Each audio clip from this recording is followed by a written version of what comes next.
Baik, Assalamualaikum warahmatullahi wabarakatuh. Yang terhormat Ibu Dr. Helna Nelis, MPD, dan teman-teman sekalian yang saya cintai dan saya banggakan. Perkenalkan, nama saya Rahma Syifa Fauzia dengan NIM 2312542, Program Studi Manajemen Pendidikan Islam kelas 3B. Video ini saya buat untuk memenuhi tugas mata kuliah Perencanaan Pendidikan yang diampu oleh dosen Ibu Dr. Helna Nelis, MPD. Baik, langsung saja.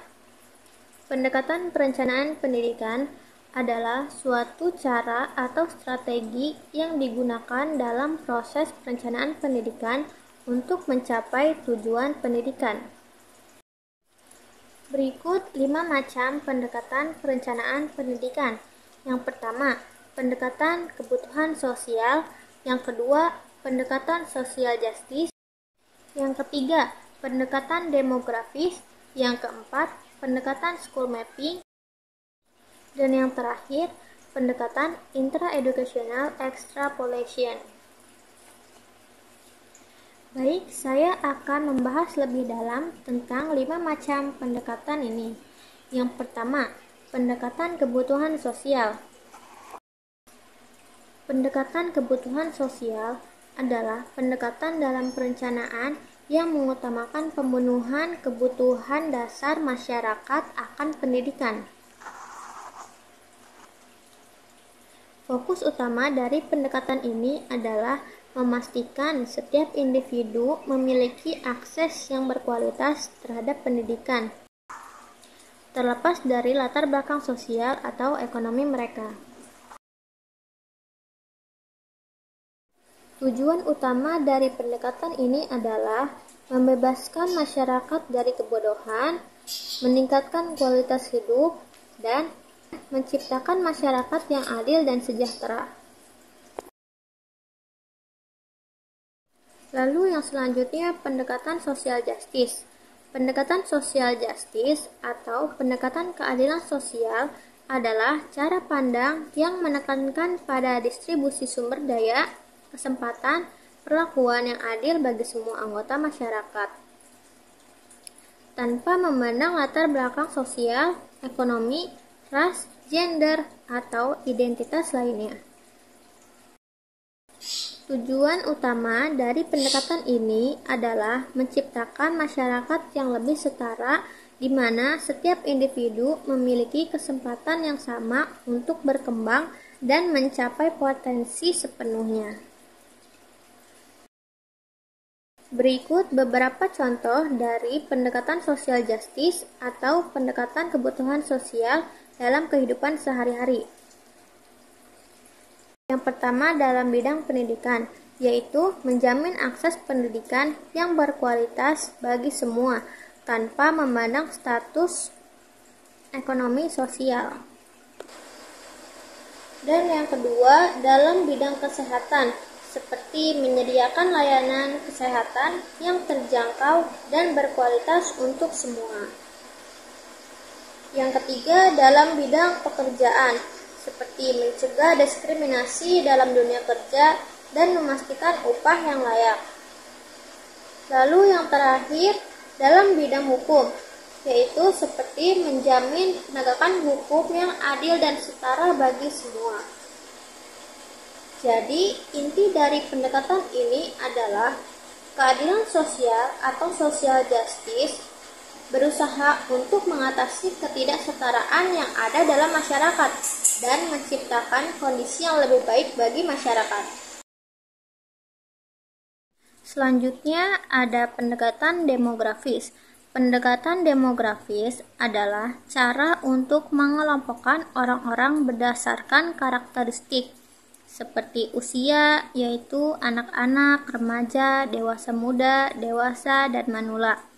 Dan yang kedua, jenis kelamin, seperti laki-laki dan perempuan. Lalu selanjutnya ada pendapatan, seperti tinggi, menengah, atau rendah. Lalu yang selanjutnya ada pendidikan, yaitu SD, SMP, SMA, sarjana, dan pasca sarjana. Selanjutnya ada pekerjaan seperti pegawai, wira swasta, atau pensiunan. Lalu yang terakhir ada status keluarga, yaitu seperti lajang, menikah, bercerai, atau memiliki anak. Pendekatan demografis ini penting karena pendekatan demografis dapat membuat target pasar lebih jelas, seperti membantu bisnis mengetahui siapa konsumen potensial mereka. Dan pendekatan demografis juga dapat membuat pesan pemasaran lebih relevan, seperti pesan bisa disesuaikan dengan kebutuhan dan minat kelompok tertentu. Dan yang terakhir itu, pendekatan demografis dapat meningkatkan efektivitas kampanye. Dengan fokus pada kelompok yang tepat, kampanye lebih mungkin berhasil. Contoh penggunaan dari pendekatan demografis ini yaitu 1. Bisnis pakaian, seperti menargetkan remaja dengan desain yang lebih trendy. Lalu yang kedua, bisnis makanan. Dalam pendekatan ini, bisnis makanan dapat menawarkan menu khusus untuk keluarga. Lalu yang terakhir, bisnis pendidikan. Dalam pendekatan bisnis pendidikan, membuat program belajar yang sesuai dengan tingkat pendidikan tertentu. Baik, yang selanjutnya, pendekatan school mapping. Pendekatan school mapping atau pendekatan pemetaan sekolah adalah sebuah pendekatan yang digunakan untuk memastikan dan mengelola distribusi sekolah secara efektif.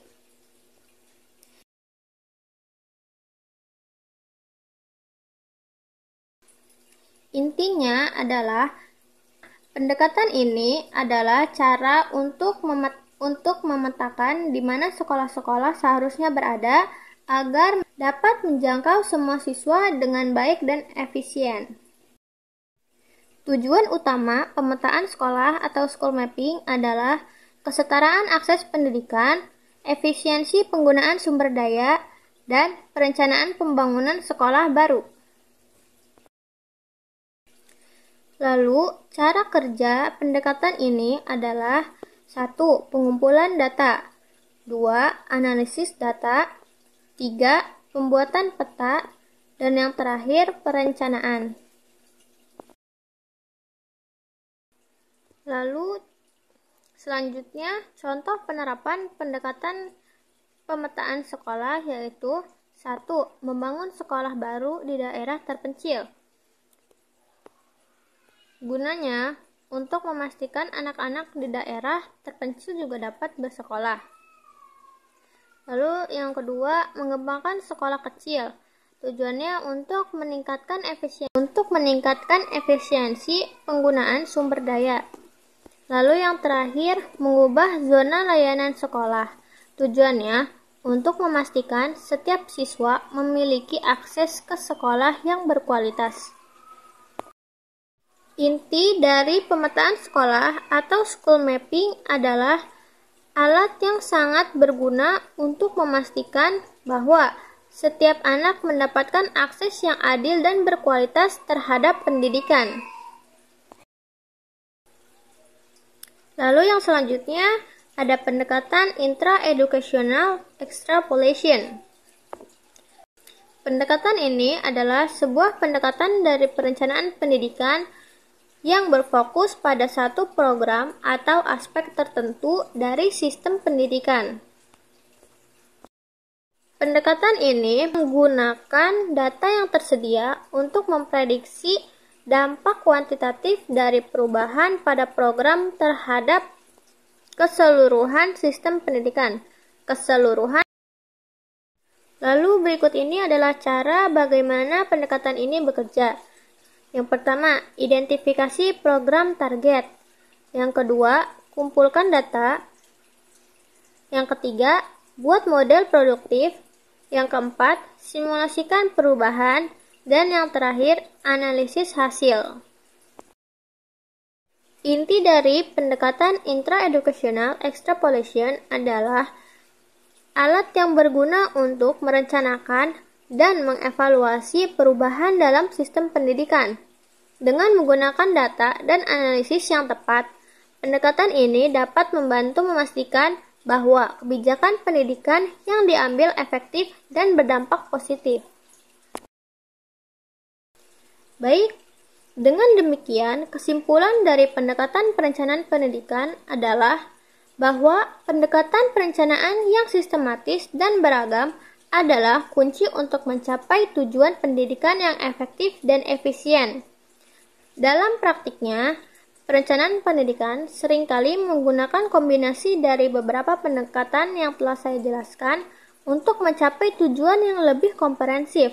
Oleh karena itu, penting untuk memilih pendekatan yang sesuai dengan kebutuhan dan konteks spesifik setiap sistem pendidikan. Baik, mungkin cukup sekian dari saya. Kurang dan lebihnya mohon dimaafkan. Billahi taufiq wal hidayah. Wassalamualaikum warahmatullahi wabarakatuh.